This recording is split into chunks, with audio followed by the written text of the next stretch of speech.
Welcome back again. If you have just joined us, we welcome you. We're still right here on Pan-African Morning on Galaxy Universal Network, channel 500 on Starsat. And right now, of course, at the studio, I am joined with the leader of the party of South Africa. Let me just go. Your name is Billy, of course, Billy Nyaku, who's actually joining us here. Quite very, similarities first, as I'm getting a little confused there with the Herman Mashaba's party. Let's just go through that part. Let's clarify that, Billy, first and foremost. First, welcome to Galaxy Universal Network, and thank you for joining us. And I am seeing, hey, are you related to Mashaba, or what's going on here? I'm not perplexed, actually, by what you are saying at the moment. So the thieving Mashaba has stolen a lot from my party, that is Party of Action, South Africa. So there are similarities on the logo and on the names, of course. But I'm waiting for him to submit required documents to IEC so that I lodge a formal complaint against him. I will take him to electoral court because according to Electoral Commission Act number 51, chapter 4, number 15, he has to submit the documents identifying the symbol of his party and the name. So at this present moment, I cannot do anything. I cannot embark on any action until he does that. Oh, because he might come back and say, no, that's not okay. So how do we know, sorry that we're starting to talk about him, but we just want to bring clarity also to the viewers at home as to who's who in the jungle. So how do we know that who came first with the name? No, I'm the one who came first. I registered my party in 2018. So I tell everyone who cares to listen that Herman Mashaba's party is a publicity stunt. So if he's got balls, he has to go to IEC and register it with the same logo that has been published all over social media. I'm breathing on his neck, actually, if I have to be. Have you ever had engagements with him on this so far? No, I will never do that. Nothing. Why will I? Okay. No, that's good. And thank you so much for clarifying that, Billy. And I must say, somebody saw, not one person, a couple of people saw the posters of the fact that you are coming. And they kept saying, Billy, what's the story? What's the story? Is this something that you get everywhere you go, where instead of you being a political party, you become the People's Bay? We are embarking on a journey, actually, across the country, dispatching talented people within my movement. Yes. Because South Africans are depressed. They need change, not just change on radio, on TV, a real change on the ground. Because our communities are way too poor. I grew up in rural area, so when I talk about poverty, I know how it looks like. When I talk about poverty, I talk about something that I've been involved with. So, about being people's buy or bay, we don't care about those things. I'm not in fashion industry. Because I just want to first get to know you before we get into the hardcore of our conversation. Now, you mentioned that you're coming from the rural areas. Yes. Whereabouts are you from? A place called Loganeng in Muleji. Limpopo, Muleji has got a king, Moloto, King Moloto. Muleji does not have any tertiary institution. Muleji does not have many tarred roads. My village, Loganeng, does not have a tar road. My village does not have a community hall. My village does not have a clinic. Over 98% of the youth in my village are unemployed. Do you see where I'm coming from? I see where you're coming from. Yeah. So this is a personal issue for you to change the state of our country at this moment, because you know it from first hand. Yeah. Okay. Now that takes us, of course, to the discussion of the date.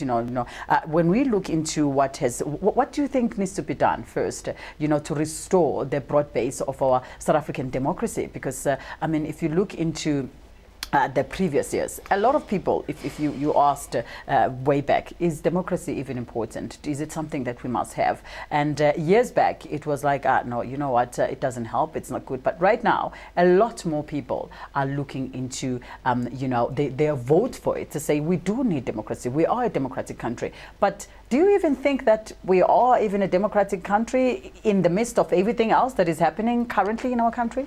At frequent intervals, I tell those who are in my circle that we are faced with democratic apartheid. Yeah. So democratic values are almost non-existent. So you look at the justice system in the country, its independence and impartiality are questionable. So if I have to be above board, we are not enjoying so-called democracy in the country, because we've got an economy that is still racialized. We've got high unemployment rate that is escalating at all times. We've got more and more people living below poverty line.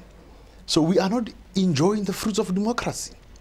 Our leaders are biased. They don't care about the needy. I just mentioned earlier on that I'm from rural area.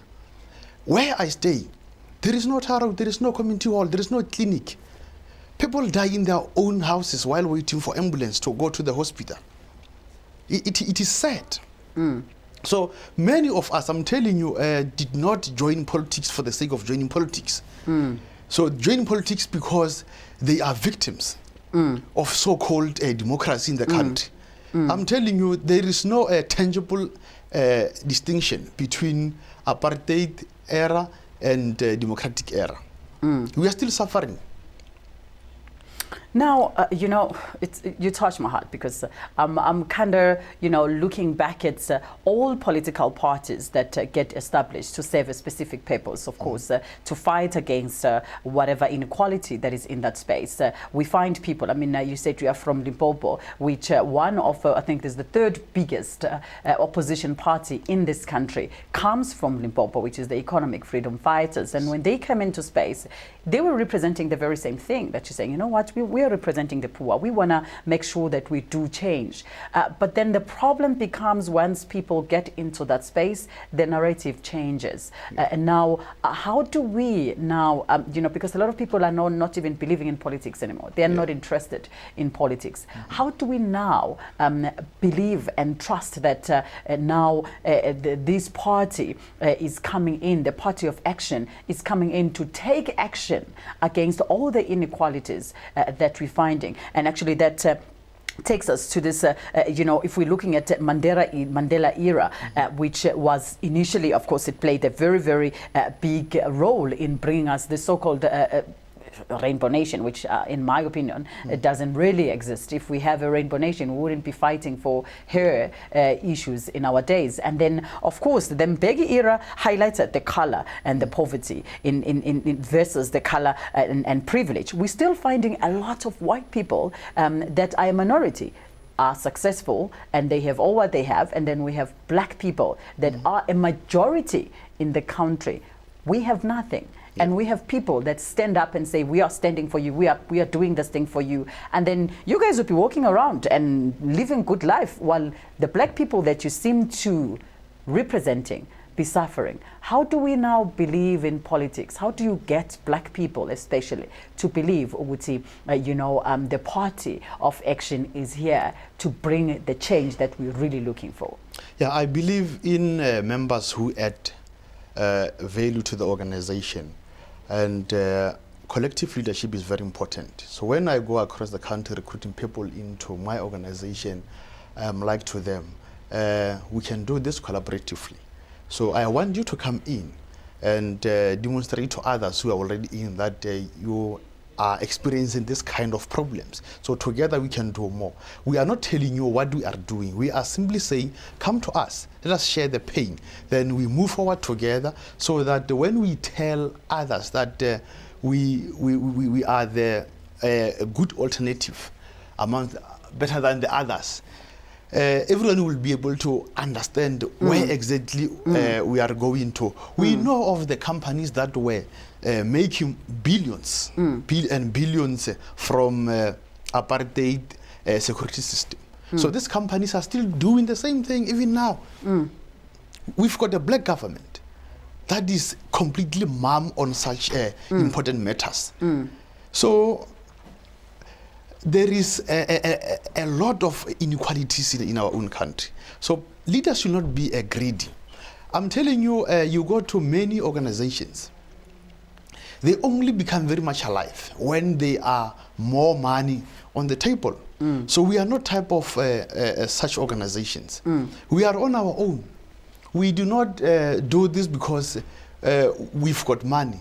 No, we do this because we need to rescue the trapped minds of our people into this evil or devilish system that the ruling party has given us. What's your plan for addressing racism in South Africa?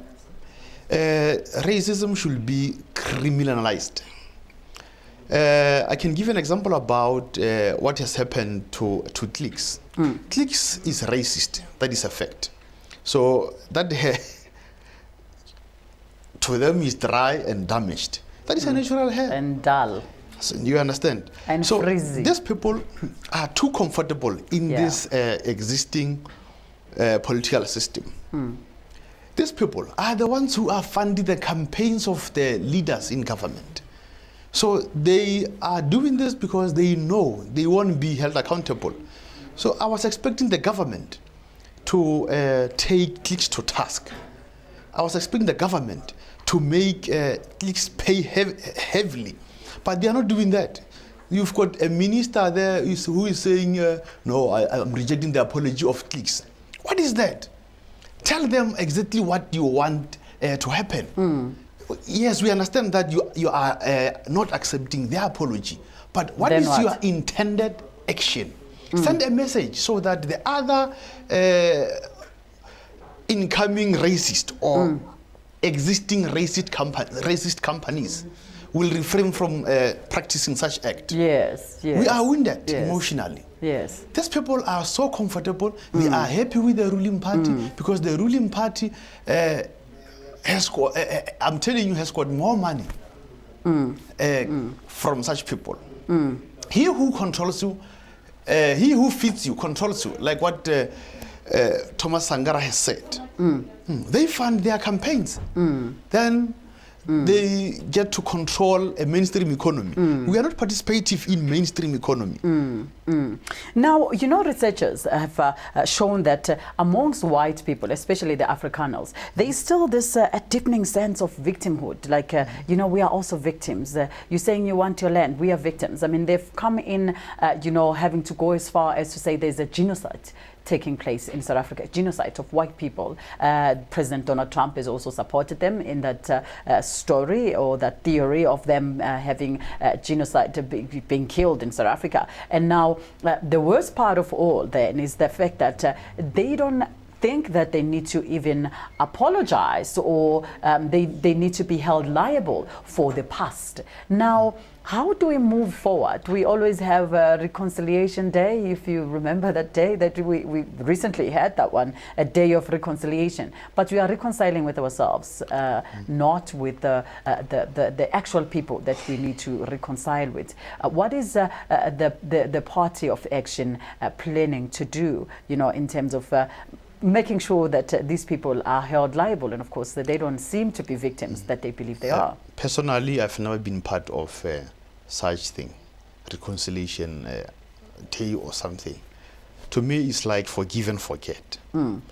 Because white people benefited a lot from Truth and Reconciliation Commission. If you remember very well, Truth and Reconciliation Commission did not even prosecute those who were involved in gross human rights violations. Yes. It was, I mean, the commission itself believed that the victims were Christians. So pastors had to come in to be part of Truth and Reconciliation Commission, so that they pray for those who the murderers were made to repent in the commission.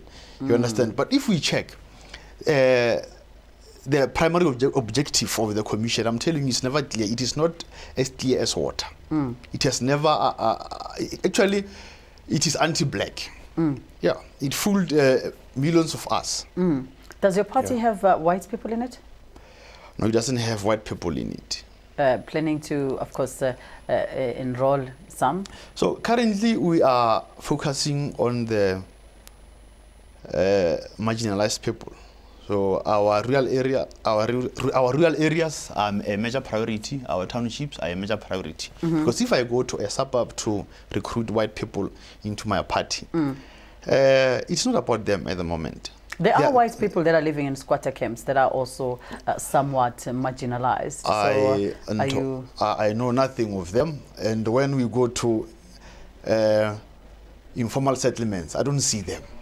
What if we give you the direction? I want to find out something. If let's say we take you to Pretoria North, for an example, this is where you will find the squatter camps of white people. They're living in plastic-made houses. Okay, so you get in there and, of course, tell them you are representing, the marginalized, and you will see for yourself. You don't have to even speak. The children are malnutritioned.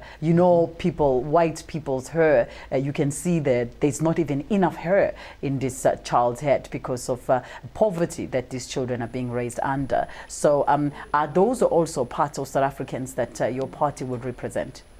Yeah, if they are poor and they share our values and vision, they can be part of us, but we need to first check what has happened to them. Remember, all the white people were benefiting heavily during apartheid system. That is a fact. And now they are still doing the same thing. I will send some of my activists to have a word or two with them. But I want to be honest with you. I've been all over the country, but I've never come across such people. While we are still on poverty, South Africa, actually, I'm not sure if you're aware that there are children that die, not far here in Gauteng, of malnutrition. So they die literally of starvation over the fact that they do not even have food to eat. Now, I'm not talking about foreign children. I'm talking about South African children. Since you are representing the marginalized, what are your plans in going down into actions and places where people are not really focusing on, and people are actually somehow oblivious to the fact that there are children that are literally dying on a daily basis of starvation while we're sitting here and talk as if these things are not happening. Are you starting from the ground, like literally? We are not starting from the ground. We have been on the ground. So we've got over 100,000 members in good standing within our organization. So we have been all over. We were not media driven. We were community driven when we started this party, and like now as I'm speaking to you, people are busy. We have dispatched talented people or people with potential leadership skills.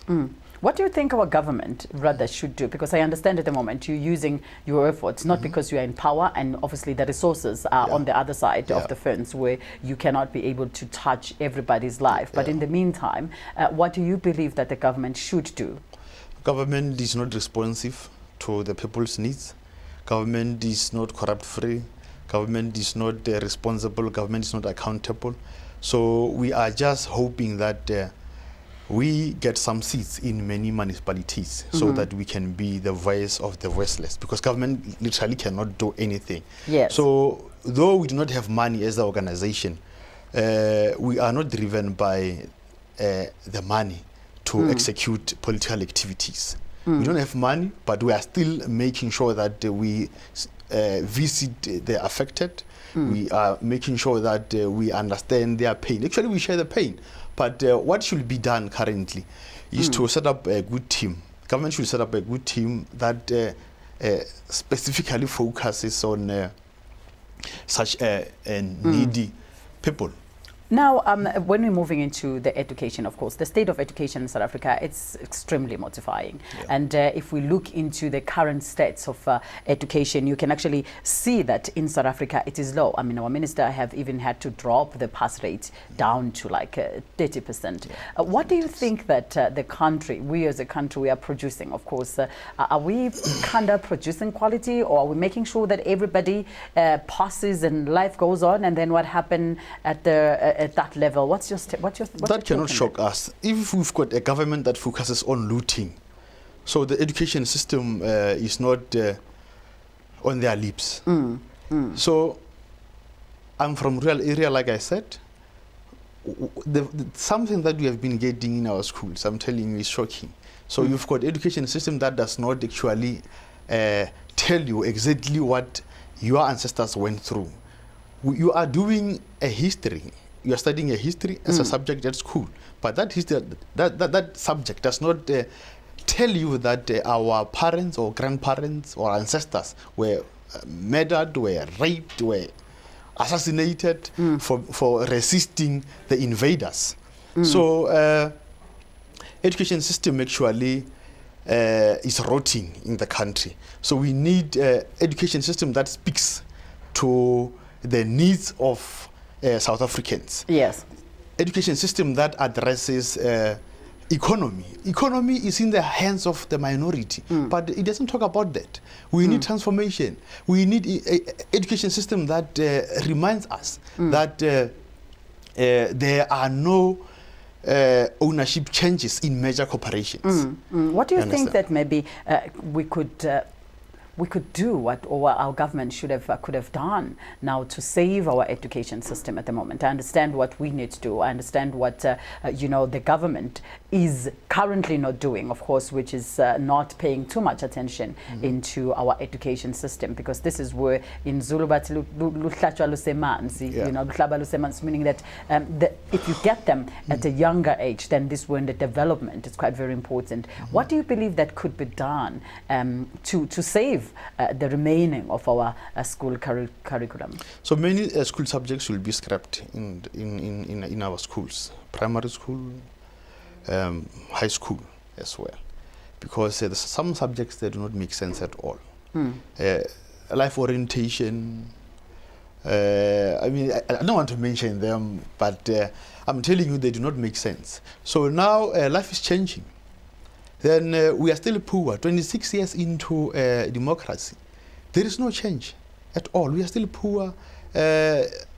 Unemployment rate is mounting at all times. Poverty rate is mounting. So we need good subjects. If we talk about agriculture as a subject, it should tell us that our land was stolen. It should tell us that 72% of farmland in South Africa is owned by minority. So some schools do not have land. Yeah. If you're studying agriculture at school, but there is no land for the school so that you can do everything practically so. Now, moving into the other parts, which in South Africa, social unrest, they've become a norm. Like every day there's something that people are not happy about. Of course, they're taking to the streets. And of course, this is attributed to the lack of employment. A large number of people are unemployed, and there's poor service delivery, and a whole lot of things. What do you think that could be done? Of course, or the type of formula that our government could put in action in order to maybe reduce this, because these types of social unrest, they don't just go unpunished. They usually come up with destroying of the infrastructures, taking us back, of course. I mean, schools, roads, everything get destroyed. If I have to be honest with you, we do have challenges in the country, serious challenges. So South Africa is regarded as a protest capital of the world. So there are more protests in the country than any other countries. So it boils down to the question that we just discussed earlier on about the education system. So why are people burning buildings when they protest? That is not studied there. It should form part of the curriculum so that we live it and we see it. So now people are stuck in subjects that actually do not matter as far as political context is concerned. So what I'm saying to you is we need a government that is responsive, accountable, and corrupt-free. So nepotistic practices within state institutions is a problem because you employ your uncle, your father, your mother, all the siblings. I mean, they won't be accountable. They will just do anything as they please. And when they are in a wrong, you won't be able to reprimand them. Not at all. So this is what is happening. So people are corrupt. People want to loot. That is their major focus at the moment. So this government takes South Africa nowhere. So we are going to have a policy conference in January 2021 as the organization. We are going to have policies for the organization that will determine organizational future.